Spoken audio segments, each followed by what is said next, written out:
Usana ang aming awit at bilang anak ni David, sa ngalan ng Diyos sa langit. Kakapala ang pagsapit ng pagtugos sa daigdig. Sa ngalan ng Ama, ng Anak at ng Espiritu Santo.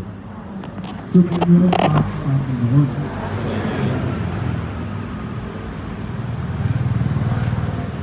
Mga minamahal na kapatid, 5 linggo na tayong naghahanda ang sarili para sa pagdiriwang ng Pasko ng pagpapakasakit, pagkamatay at muling pagkabuhay ng Panginoon.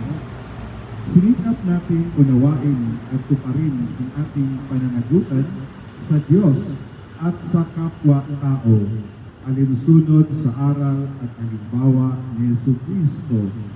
Kaisa ng buong simbahan, sinisimulan natin ngayon ang mga mahal na araw. Si Kristo ay magtagumpay na pumasok sa kanyang lungsod upang tuparin ang kanyang gawain bilang Mesiyas.